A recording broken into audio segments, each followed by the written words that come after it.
vous êtes nombreux à nous regarder à travers Canal Congo Télévision. Bienvenue dans votre émission Opinion Libre.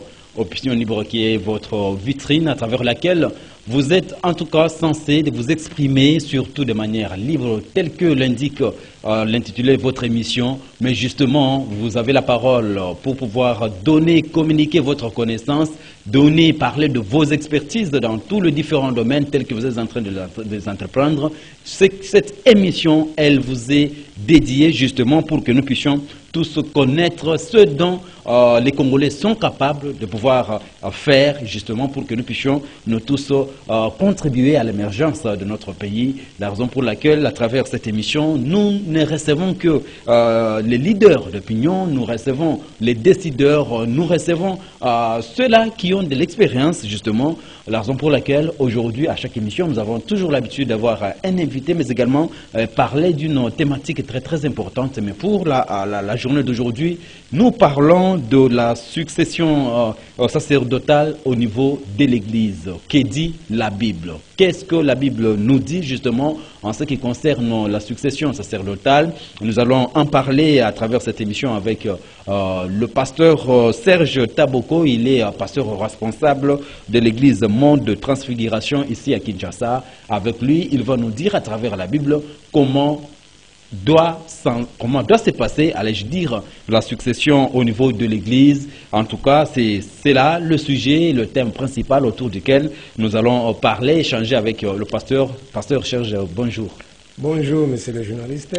Merci pour l'invitation. Ça fait longtemps que vous n'êtes plus passé à travers votre émission Opinion Libre, mais sinon nous pensons que vous êtes bien portant. Oui, par la grâce de Dieu, on est là quand vous nous avez invités. Nous sommes venus pour partager afin d'édifier les enfants de Dieu. Merci beaucoup d'être venu. Et comment se passe aujourd'hui le mouvement, l'évolution de l'Église Monde de Transfiguration que vous dirigez, bien sûr. On se bat par la grâce de Dieu. Le dimanche, nous étions là, nous vous attendons. Comme vous nous avez promis aussi de venir. Justement. Nous sommes convaincus que vous allez venir. Justement. Et ça sera bien. Mais en dehors de ça, nous sommes là, on est en train de se battre. C'est l'œuvre de Dieu. Lui-même, il est à hauteur. Il est au devant de nous. Nous sommes que des simples instruments, nous sommes que des simples serviteurs pour exécuter sa volonté. Merci. Justement, et une très bonne chose, nous sommes contents et nous continuons à réitérer encore notre souci de vous dire, nous allons toujours fouler nos pieds, justement parce que partout on parle la parole de Dieu, nous sommes contents d'être toujours édifiés, surtout à travers les hommes de Dieu, parce que, en tout cas, vous en avez reçu mission. Et pasteur, venez là de parler quand même de programmes tels que ça continue à se passer au niveau de l'Église dont vous avez la charge de diriger. Et revenons ici aujourd'hui, nous sommes en train de parler aujourd'hui de la succession sacerdotale dans nos églises. Pourquoi? Parce que c'est une question qui fait couler aujourd'hui d'encre des salives. La plupart des chrétiens ne comprennent-ils pas comment est-ce que le changement de responsabilité doit se passer au niveau de l'Église? D'abord, qu'est-ce que la Bible dit en ce qui concerne la succession des charges au niveau de l'Église? Qui doit prendre la charge au niveau de l'Église pour gérer une communauté chrétienne ou bien une communauté, pas seulement de l'Église, une communauté chrétienne? Merci beaucoup, monsieur le journaliste. Comme vous nous avez invité ici comme pasteur, on va parler, c'est par rapport à la parole de Dieu. Ouais. Hormis la parole de Dieu, nous avons aussi ce qu'on appelle l'État, c'est-à-dire l'État qui organise la société. Ce qui est vrai dans la manière ou dans l'ancien sacerdoce, on appelle les sacerdoces lévitiques. Vu le temps, on ne saura pas lire tous les versets bibliques. Okay. Nous sommes dans Exode chapitre 28. À partir du premier verset, les enfants de Dieu qui nous regardent peuvent lire là-bas, puisqu'on n'a pas assez de temps pour lire tous les versets bibliques. Vous allez voir comment Dieu avait institué à travers son serviteur Moïse de consacrer ce qu'il devait faire dans les sacerdoces lévitiques, c'est-à-dire le premier souverain sacrificateur, c'était Aaron et ses enfants qui étaient considérés comme les sacrificateurs. Alors si vous êtes maintenant dans Lévitique chapitre 8, à partir du premier verset, vous allez voir comment la manière, les méthodes, tout ce qui était demandé pour devenir sacrificateur ou servir dans les sacerdoces. Un autre verset, je prends ça vite pour vous épargner un peu dans les justement détails, parce que nous avons notre temps. Vous êtes aussi dans Lévitique toujours, Lévitique chapitre 8 là. Maintenant, le verset 23. Le verset 23, on dit ceci. Ça dit d'abord, pour devenir sacrificateur, tu dois sortir dans la famille de Lévi. Oui. Et ce n'est pas que si tu es né dans la famille de Lévi, tu deviens directement sacrificateur. À partir du verset 23, on dit, tu dois avoir au minimum l'âge de 25 ans. Oui. Pour devenir sacrificateur, tu dois avoir les critères que la Bible a donnés pour devenir l'âge de 25 ans. Ouais. Et là, tu peux devenir sacrificateur. Okay. Tu sors d'abord dans la famille de Lévi et à l'âge de 25 ans, tu peux devenir sacrificateur. Et à partir de l'âge de 50 ans, tu dois quitter les sacerdoces.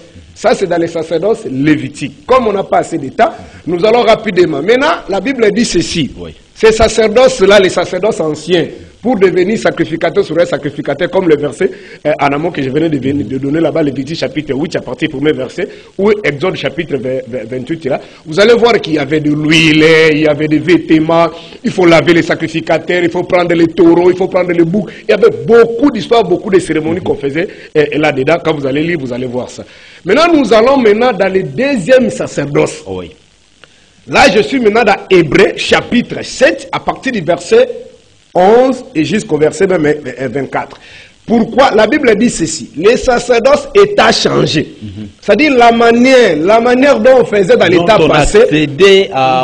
On consacrait, on va oindre, on va chercher un bouc, on va couper, immoler un taureau. Ça, c'est passé. Toutes ces cérémonies-là, c'est passé. Okay. Il faut chercher un sacrificateur, un vêtement là, sacerdoce. C'est passé. Dans les sacerdoces royal où Jésus-Christ lui-même est considéré comme étant souverain sacrificateur. Nous sommes déjà en Hébreu, nous sommes déjà dans le Nouveau Testament. Nouveau Testament, okay. Ça c'est les sacerdoces spirituels, les sacerdoces royales. Parce que Jésus, pour l'information de ceux qui nous suivent, Jésus n'est pas ici de la tribu de Lévi. Jésus est ici de la tribu de Juda.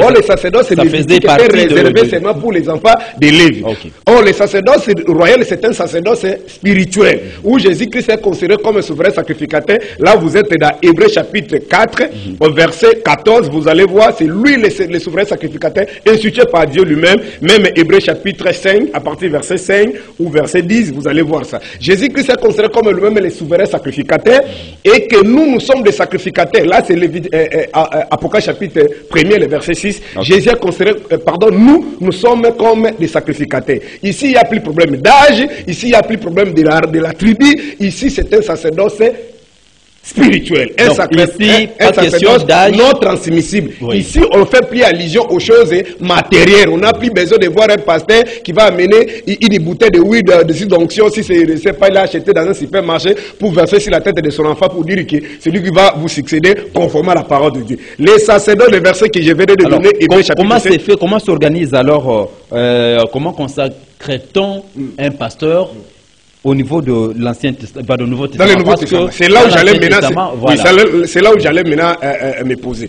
Alors, je disais au début à l'introduction qu'il y a deux dimensions. Oui. La première dimension, c'est qu'il y a l'État, c'est dans l'organisation, parce que quand vous vous organisez, vous réunissez 2 ou 3 personnes, quand vous voulez réunir les gens, l'État vous demande l'autorisation. Et dans cette autorisation, l'État nous oblige, comme association, comme ASBEL, que toute organisation, il faut avoir ce qu'on appelle un statut, un règlement d'ordre intérieur. Et dans les statuts, le règlement d'ordre intérieur, on vous montre, l'État vous demande de montrer à l'État la manière dont vous fonctionnez. C'est-à-dire qui est redevable devant les tiers, qui va répondre à tout ça. Et dans cet angle-là, nous avons, tant qu'organisation humaine, nous avons l'obligation de mettre peut-être l'aide de nous comme président, c'est-à-dire responsable. À part le président, il y a peut-être le vice-président. À part le vice-président, il y a peut-être le secrétaire. C'est comme ça, c'est structuré. Du point de vue étatique. Sur le plan étatique. Voilà. C'est pourquoi même l'article 37, si je ne m'abuse pas, stipule ceci. L'État a dans l'obligation, ou est dans l'obligation de négocier, de travailler avec les ASBEL, les associations, pour le développement, le bien-être de la société. Parce que nous travaillons, nous sommes dans le cadre de l'Église, nous sommes des structures sans but lucratif, c'est-à-dire nous ne sommes pas derrière les intérêts matériels. Alors l'État doit aussi nous subventionner selon l'article 37 de la Constitution. Maintenant, dans cette dimension-là, le président, c'est lui que vous-même vous avez décidé, par exemple, le responsable de l'Église, pour votre pasteur, lui va engager l'Église comme, par exemple, président. sur le plan étatique. Aujourd'hui, demain, s'il n'est pas là, la statue vous montre que si le président n'est pas là, c'est le vice-président qui doit assumer l'intérim, ou soit c'est le secrétaire. Alors, ça, c'est par rapport à votre statut que l'État a accepté. Maintenant, au niveau de l'Église, et je trouve qu'il n'y a pas aussi vraiment une grande différence. Pourquoi? Parce que ici, nous sommes maintenant, si on peut, bon, je ne sais pas par rapport au temps, nous sommes dans Actes des Apôtres, chapitre 1er, à partir du verset 15 jusqu'au verset 25. Vous allez voir ici, c'est juste l'histoire après la mort de Judas Iscariote. Quand il a vendu Jésus, vous savez comment il s'est fait suicider. Les apôtres se sont réunis. Il dit, il faut chercher à remplacer, conformément à la parole de Dieu, ceux qui vont lire ça, Acte chapitre 1er, là vous allez voir ça. Il faut remplacer Judas parmi nous. Mais qu'est-ce qu'ils ont dit? On ne va pas aller prendre un enfant de Pierre. On ne va pas aller prendre l'enfant des gens. Il faut chercher parmi ceux qui ont commencé avec nous cette œuvre. Vous comprenez? Et je sais que quand vous avez amené, même sur le plan étatique, amené les statuts au niveau du ministère de la Justice, il y a des gens qui vous ont il y a des gens qui ont commencé avec vous. C'est pourquoi j'ai dit qu'il n'y a pas vraiment une grande différence. La Bible dit que Pierre a dit qu'il faut prendre l'un de nous parmi ceux qui ont été avec nous depuis le baptême des gens. Vous comprenez maintenant? Donc, en dehors de ceux ils ont choisi Matthias et Barnabas et ils ont fait la prière. La Bible dit que les sorts tombent sur Matthias, c'est lui qui remplace Judas.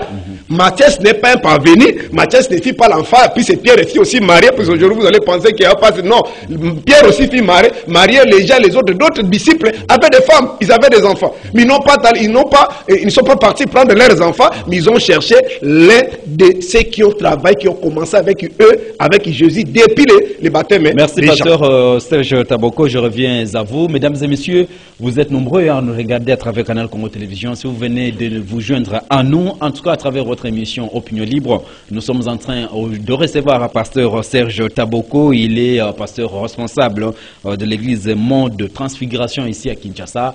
Avec lui, nous sommes en train d'apprendre, de nous ressourcer dans la Bible justement pour que nous puissions connaître comment est-ce que ça se passe, la succession sacerdotale au niveau de nos églises, que dit la Bible et qu'est-ce que l'on est en train de faire au quotidien, qu'est-ce que nous sommes en train de vivre au quotidien. Pourquoi? Parce que vous savez, dans ce secteur-là aujourd'hui, en tout cas, ça fait couler beaucoup d'encre et de salive, dans tous les sens, ça va dans tous les sens, mais qu'est-ce que la Bible dit? C'est ça, à notre référentiel, la raison pour laquelle nous avons pensé à inviter l'homme de Dieu, lui qui vit au quotidien, en tout cas avec cette problématique à travers la Bible et toutes les activités qu'il est en train de mener à travers son église.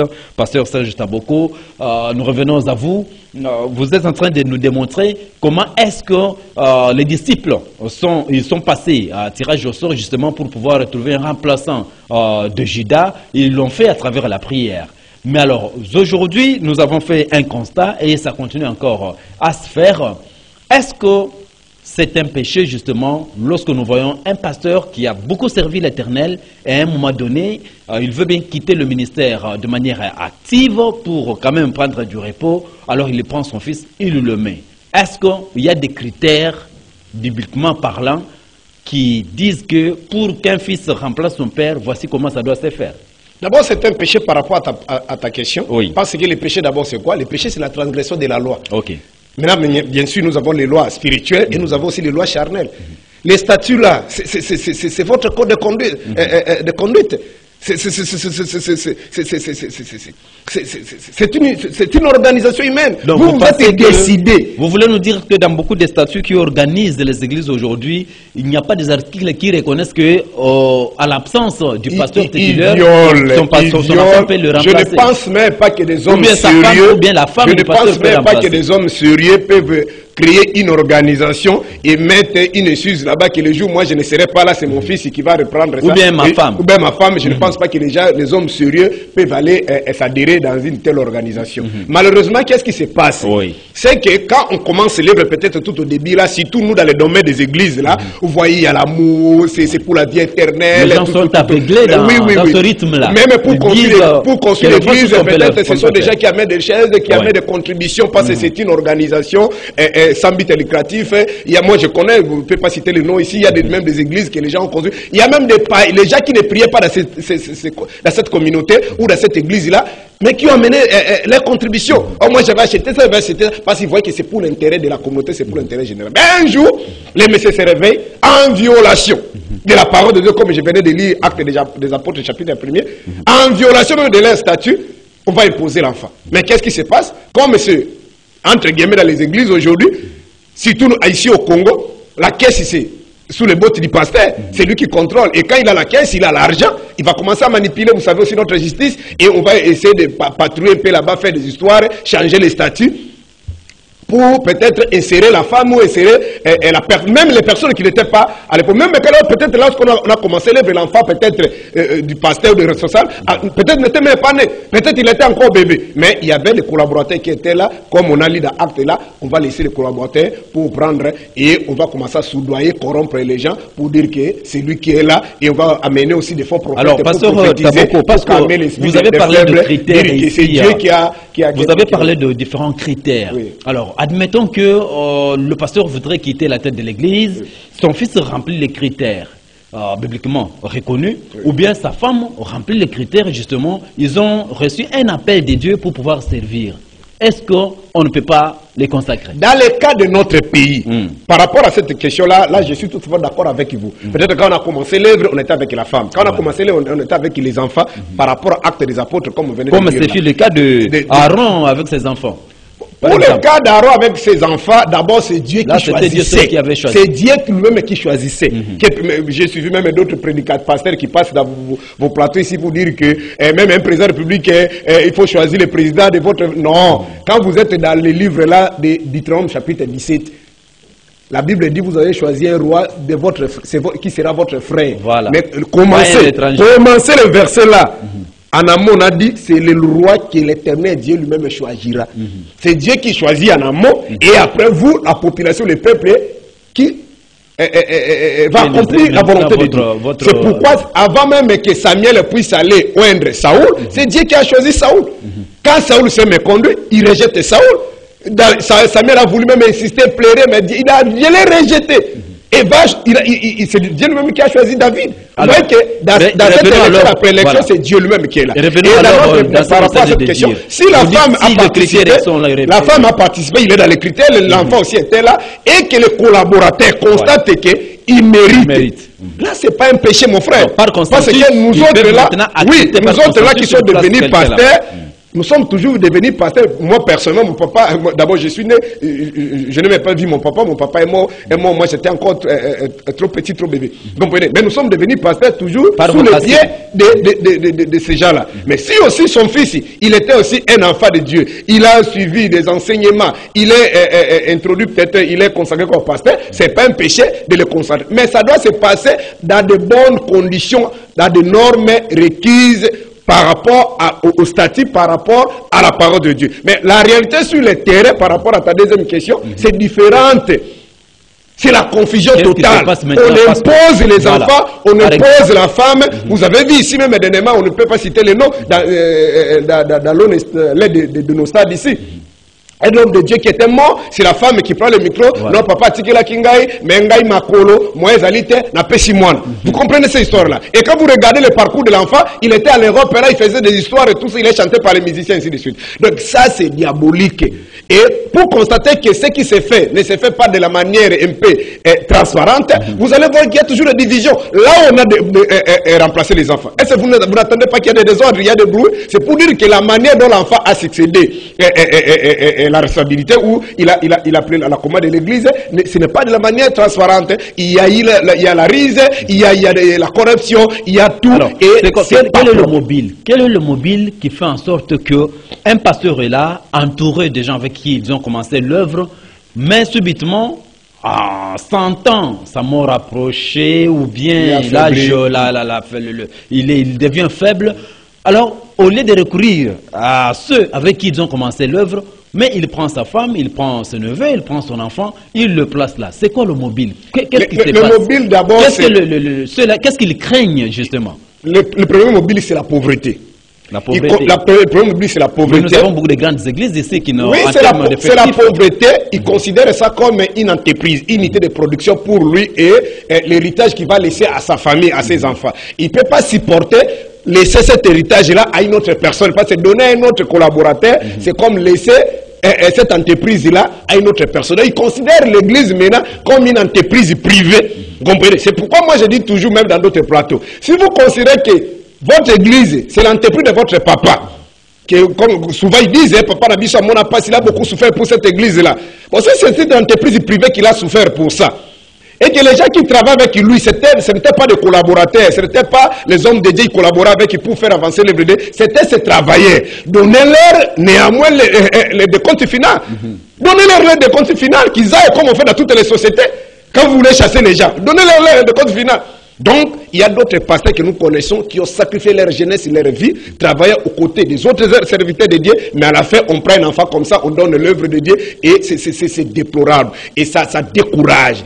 Et un autre élément, nous disons qu'ils sont risés. Vous voyez, si vous êtes dans Genèse chapitre 3, au premier verset, la Bible dit ceci. Les serpents étaient l'animal le plus risé de tous les animaux. Ils sont bien risés. Oui. Ces rises-là, ce n'est pas bien. Ce n'est pas bien pour nous les enfants de Dieu, pour nous les hommes de Dieu. On doit être des modèles. Un autre élément, ce sont des coopérants. Ce sont des trafiquants. Qui sont-ils ces gens-là, quand vous êtes dans une église. Des trafiquants. Je donne un exemple. Moi, je ne suis pas de la borne. Mais vous avez vu, le papa là. Il est parti. Le blanc là. Le blanc là. Il a des enfants. Il a aussi sa femme. La femme était encore vivante. Pourquoi on n'a pas donné l'église à son neveu, à son enfant? On a laissé. Bon, nous prions que ça puisse pas arriver comme dans toute l'église.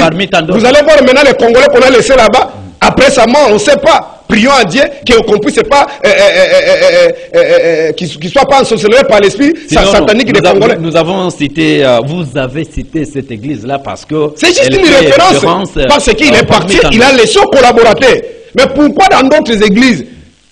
Vous comprenez? Ça ne peut pas se faire. Alors, pasteur Serge Taboko, parce que nous comptons chuter avec ce numéro de l'émission. Alors, nous voudrions savoir quelles sont les conséquences spirituelles ou nous pouvons dire aussi physiques de ces dirigeants-là qui sont passés outre les principes reconnus par la Bible ou par des statuts, comme vous venez de le dire, qui ont imposé leurs femmes et leurs enfants. C'est quoi, d'après vous, les conséquences qui peuvent en découler? Ce sont des conséquences néfastes.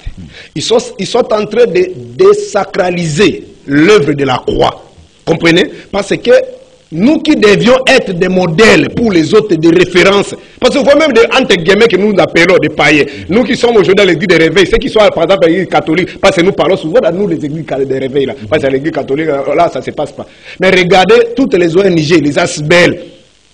On appelle ça des caritas qu'on fait à l'église catholique. Vous avez vu déjà une histoire qui a dit non, on a vu caritas, on a vu son famille. Non. Vous comprenez maintenant? Non. Mais dans les églises de réveil, j'ai dit que c'est terrible. Pourquoi nous le considérons comme des trafiquants, des coopérants? Si vous êtes dans 2 Pierre, chapitre 2, oui, à partir du premier verset, je peux lire, ne fût-ce que laisser le verset là. C'est laisser le verset qu'on peut lire. Parce que parmi tant d'autres que nous avons eu à évoquer sur Dès Pierre, les enfants de Dieu qui peuvent nous lire à la maison, que nous puissions comprendre ensemble comment est-ce que Dès Pierre chapitre 2, oui, je prends juste le premier verset au 3e verset. La Bible dit ceci. Il y a eu parmi le peuple les faux prophètes, et il y aura de même parmi vous des faux docteurs qui introduisent des sectes pernicieuses et qui régnent le maître qui les a rachetés, attireront sur eux une ruine soudaine. Plusieurs les suivront dans leur dissolution, et la voix de la vérité sera calomnieuse à cause d'eux. Par cupidité. C'est ça le vrai problème. Par cupidité. Par leur cupidité, ils trafiqueront de vous au moyen des paroles trompeuses et qui menace depuis longtemps la condamnation et dont la ruine sommeille point. Donc, c'est-à-dire qu'ils sont cupides, ils trafiquent maintenant. Moi, j'ai vu dans une autre église qu'on ne peut pas citer le nom ici. Ils ont vécu dans cette communauté, dans cette église, plus de 30 d'années. C'est le même nom que tout le monde connaissait. assemblée X. Mais un jour, on construit un grand temple. Les jours de l'inauguration, les collaborateurs sont surpris qu'on a changé le nom de l'église. Et qu'est-ce qui se passe maintenant? On va utiliser quelques prophètes, s'il est un prophète, pour dire que Dieu nous a révélé qu'on va changer le nom de l'église. Mais c'est quoi ça? Quand Dieu vous a révélé, quand est-ce lorsqu'il est allé changer, puis c'est pour changer le nom, il faut passer au niveau du ministère de la Justice. Et c'est pas quelque chose qu'on fait aujourd'hui et demain. Mais comment les collaborateurs n'étaient pas au courant? C'est satanique, c'est diabolique. Et conséquence, beaucoup d'enfants de Dieu aujourd'hui sont découragés. Parce que nous sommes en train de toucher à la fin de l'émission. Nous voyons qu'ici, chez nous, en République démocratique du Congo, principalement ici à Kinshasa, toutes les églises aujourd'hui, en tout cas, sont tombées sous le coup de voir les enfants de dirigeants qui sont en train de remplacer leur père, leur papa, soit ce sont des dames. Alors, quel conseil vous pouvez donner peut-être aux autres qui ne l'ont pas encore fait, mais qui voudraient bien le faire à l'avenir? Par où devraient-ils passer pour d'abord commencer par encadrer? Ils vont commencer par encadrer leurs successeurs. Ils doivent être connus de tout le monde. Ou bien ils vont continuer à le faire, attendre que Dieu se prononce à travers les prophéties. Comment est-ce qu'ils doivent le faire pour ceux-là qui veulent bien le faire? Mais ceux-là qui ne veulent pas le faire, comment? Quel conseil vous leur donnez? Bon, nous donnons, je peux donner Matthieu chapitre 7, à partir du verset 15 au 23. La Bible dit qu'ils viennent auprès de vous avec des vêtements de brebis, mais à l'intérieur, ce sont des loups ravissés. Et vous les reconnaîtrez comment? Par leurs fruits. Jamais un mauvais arbre peut porter de bons fruits. Jamais un bon arbre ou bien un mauvais arbre porter de bons fruits. C'est-à-dire, quand vous voyez des actes comme ça, sortez du milieu de Dieu. Là, vous vous adressez à qui? C'est-à-dire aux enfants de Dieu. Parce qu'un ne veut pas quitter. Et ils appellent ça Bornabiso. Ils ne vont pas quitter. D'abord, ils n'acceptent même pas des conseils. Quand nous parlons comme ça, vous comprenez? C'est-à-dire leurs entreprises. C'est la vérité, c'est que vous leur dites. Vous, enfants de Dieu, sortez du milieu de Dieu. Vous avez déjà dit. Un autre verset biblique, vous êtes dans... vous pouvez prendre même le livre de Jean chapitre 10. La Bible dit qu'on les considère comme des loups. Ce sont des loups. Et ils n'ont pas la nourriture pour donner aux brebis, mais ce sont des loups. Ils viennent là pour tuer les brebis. Tuer les brebis dans la pensée de Dieu ici signifie quoi? Enlever la paix. Quand on fait tout ça, il n'y a plus la paix, quand il y a la division, il y a la séparation. Ce sont des loups qui sont introduits pour déstabiliser. Un autre verset, peut-être le dernier, 2 Corinthiens chapitre 6. À partir du verset 14 à 18, la Bible dit que ne vous mettez pas ensemble avec ces gens-là. Ils sont méchants. Sortez du milieu d'eux. Comprenez? Alors ne dit pas non, église Nabiso Tobanara, sortez du milieu d'eux, vous montez déjà. Quand ces gens-là arrivent, et les autres sont allés même plus loin, ils traduisent même les collaborateurs à la justice. Les autres sont même, on arrive même à arrêter même les collaborateurs, injustement comme ça. Parce que vous manipulez le dollar, vous avez l'argent. Et le pauvre monsieur, peut-être il a travaillé toute sa vie. Et non, toi tu quittes là, on chasse, on remplace, on fait n'importe quoi. De sortir du milieu. Et je donne les derniers peut-être conseils. La Bible dit ceci. Bien aimé, quand vous êtes dans Actes des Apôtres, chapitre 11, à partir du verset 25 à 26, pour la première fois, le mot chrétien a été utilisé en Antioche. Ce n'était pas par rapport aux vêtements. Mais c'était par rapport à un comportement. La Bible dit que les gens de l'Antioche ont constaté un groupe de gens, ils ont vu leur façon de marcher, ils ont dit certainement ce sont des chrétiens. Donc être chrétien, c'est une identité, c'est un mode de vie, ce n'est pas un titre honorifique. Donc il faut sortir du milieu d'eux. Donc les enfants de Dieu doivent se comporter de la manière digne devant les enfants de Dieu. Alors, un autre élément pour les futurs, les potentiels remplaçants des mamans ou les enfants, c'est quoi? Ils aspirent. C'est vrai, ils ont vu leur papa travailler, ainsi de suite. Alors, comment ils doivent s'y prendre? Non, ils savent. Mais ils font ça avec, comme j'ai donné le verset de Genèse chapitre 3, avec beaucoup de risques qu'ils arrivent à faire toutes ces histoires-là. Papa, Rakoufi, on remplace sa maman, on donne tout ça. Mais le problème ici, la meilleure manière de décourager ces gens-là, c'est de quitter. Mon frère, vous êtes ici dans la ville de Kinshasa. Il y a des gens qui ont rempli des stades de martyrs. Mais ils ne sont pas morts, ils sont là. Vous comprenez? Dans les années 2006, 2000, tous ces, ils ont fait des stades. Mais aujourd'hui, d'abord, sur le plan démographique, aujourd'hui, les Congolais sont plus nombreux, sont plus nombreux que par rapport aux années passées. Mais aujourd'hui, ils sont incapables. Ils sont incapables de remplir les stades. pour dire que quand vous allez abandonner, vous allez quitter ces églises-là, c'est la meilleure manière de décourager ces gens-là. Sortez, laissez-les dans leurs igablos, comme ils ont considéré que c'est leurs entreprises. C'est pourquoi je donne le dernier verset biblique. Vous voyez, si vous êtes dans Matthieu chapitre 26, au verset 73, les jours où Pierre faisait même des imprécations, niait Jésus.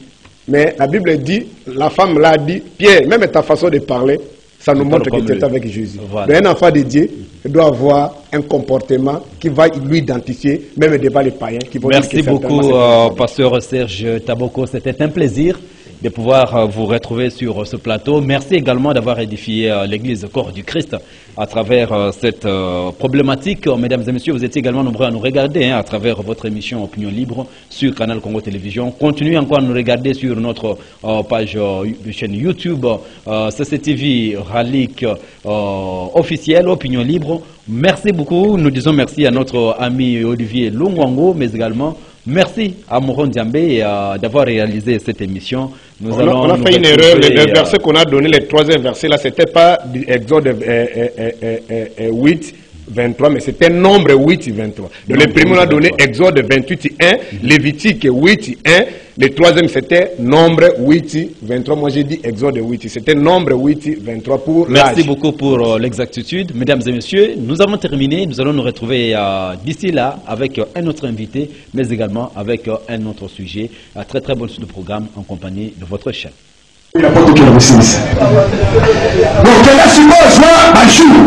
Jean chapitre 11, c'était une ténèbres. C'est-à-dire Dieu travaillait que la nuit. Dans la Bible que Dieu c'est la parole. La parole travaille que la nuit. La nuit, il va la ça comme ça et si il y aura ce c'est une.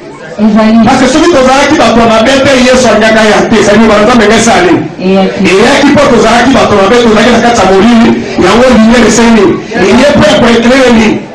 Et les ténèbres, pour la ténèbre. Pour quand le temps ça qui m'a quitté, lumière les a quitté. Et là les a quitté ténèbres. Mais Dieu a dit que la lumière soit et la lumière est floue. Et Dieu a dit que la lumière était bonne. Mais après la ténèbres était à ce cas séparation. Dieu sépara la lumière avec Dieu. À séparer la lumière et la ténèbre. On va dire à Calahar, on va dire passer là. Ah ouais, il y a comme une classique. Mais ma cambo va dire à Calahar. On va aussi quand peut-être la tour va voisin au monde à ma copine, on est sur Calahar, on va au poteau. On vous a cassé, on va exploiter, on va commencer. Ah, ça, c'est à ténèbres, ça y est. Ça fait faire, on peut le voir, voilà, c'est yo, je vois cassé. Oh, je suis pas ah, on vous a mis quand on va on se ça vous trouver. Tu vois, il y a mon lit là. Mon frère, là, ça va vomiter. Là, il y a ça va le pied. Bah, là, on le pied là. Là, on a 15, ouais. On se voit, on va s'habiller, on a un mibal. Là, on a ça. Donc, à ce moment-là, ça, on a là, on s'aille ça. Ça va passer dans le area. Et vous, on me dit, c'est nous. Et là, ça, c'est comme ça, tu n'as pas le matin, pas mal, dans le vélo. Et là, on va ça, on va bien, on va rater. Alléluia! On va ça, et conduire. Oui, dans la seconde à jour. Jean chapitre 11, verset 9. Non, on a tout Jean 9, 4 à 5. Jean 9, 4 à 5. Il faut que je fasse. Jésus a dit, il faut que je travaille, que je fasse. Tandis qu'il est jour. Dans ma deux jours, les amis. Les œuvres de celui qui m'a envoyé. La nuit vient. Où personne ne peut. Oui. Pendant que je suis dans le monde, je suis la lumière. Je suis la lumière du monde. Alléluia. Amen. Je pense que Jésus a la lumière au monde sur la chrétienne. Les Camerounais de l'autre, c'est pas Félix. Non, qui va bon aller, on court à terre vraiment beaucoup, vraiment. Attends, court à Pamba. Bon, moi qui dis ça, t'as bien un bon année. Bon, il y a une chose dans la tête, mais vous avez un bon année. Chrétien. Oh, chrétien, ça va Jésus. Non, ça va Jésus déjà lumière, essayé. Il va lui. La Félix, ça va l'année. Oh, nous avons lumière à lui. Ah, t'es lumière à Félix, et ça pour un périssanda. Mais lumière à Jésus, ça pour un périssanda. Est-ce que vous l'avez aujourd'hui? Vous avez donné ce sur ma boque. Et Jean chapitre 1, verset 5. Il y a aussi ici là, Esaïe 8, 23. Donc on a la faute aussi, ça va quelques minutes. Oui. 1 Jean chapitre 1, verset 5. 5 verset. La nouvelle que nous avons apprise de lui et que nous vous annonçons, c'est que Dieu est lumière et qu'il n'y a point en lui de ténèbres. Si nous disons que nous sommes en communion avec lui et que nous marchons dans les ténèbres, nous mentons et nous ne pratiquons pas la vérité. Mais si nous marchons dans la lumière, comme il est lui-même la lumière, nous sommes mutuellement en communion. Et le sang de Jésus, son Fils, Alléluia. La lumière, alléluia. Il y a un matin 5 m'a dit que lumière va tirer la chandelier, va tirer le courant chandelier pour ça. Nous sommes là, c'est pour éclairer. Partout nous sommes, c'est pour éclairer. Ici, quand il y a 5 ans, est-ce que nous sommes là?